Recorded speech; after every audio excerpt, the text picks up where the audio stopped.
Stephen Miller is a former senior advisor to Donald Trump. He's founder of America First Legal. He joins us tonight to assess. Stephen Miller, I just wonder what you think of that. I sort of came to that after watching this Trump saga for the last 7 years. That seems to be the third rail, really, is the foreign policy questions. Yes, and I lived through it, Tucker. I lived through it by this man's side for those 7 years. The moment that he got the nomination, we watched as the hidden power centers in this country came out from underneath their rocks and began to pull the strings that they control. They began to leak information designed to sabotage him at every turn. They begin to use every organ of control they have in the intelligence community, the national security community, the law enforcement community, to try to control him and to control his presidency.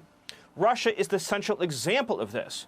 They tried desperately to keep him from pursuing détente with Russia. They tried desperately to keep him from holding that summit with Vladimir Putin, to try to have a relationship between our two countries. Now look what has happened. Now that he is out of office, we are on the brink of a world war, Tucker. As soon as they pushed him out of office, look what happened. We are now almost in a nuclear conflict over the borders of Ukraine. So you ask me, what is Donald Trump's crime? We know it's not a financial crime. We know it's not a campaign finance crime. His crime is refusing to bow or bend to the corrupt and rotten foreign policy establishment that is used to always getting their way in this country. And that has much greater control over our system than I think any of us appreciate. I mean, you look at John Cornyn, the Republican senator from Texas, who I think most people, I'll speak for myself, sort of assumed he was kind of conservative. And then you realize, when you view it through the lens of what's happening in Ukraine, John Cornyn and Mitch McConnell and Tom Tillis and almost every Republican senator is a screaming liberal, actually. And if it weren't for foreign policy, you wouldn't know that. You wouldn't know that they are completely aligned with Chuck Schumer and the Democrats and Joe Biden.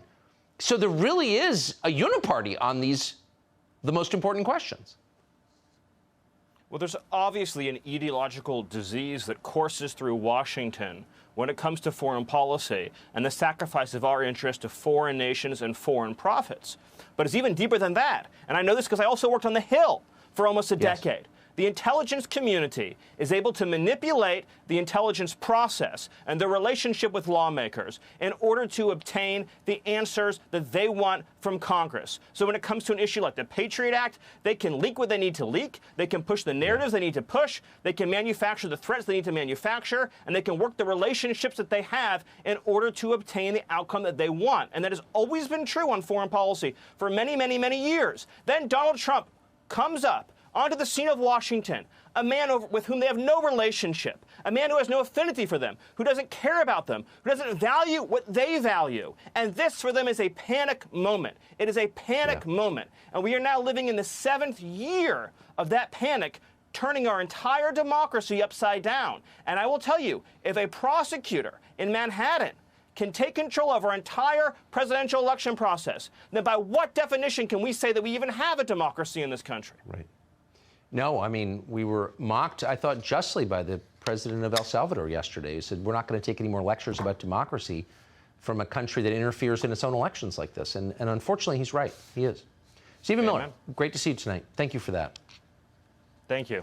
Subscribe to the Fox News YouTube channel to catch our nightly opens, stories that are changing the world and changing your life.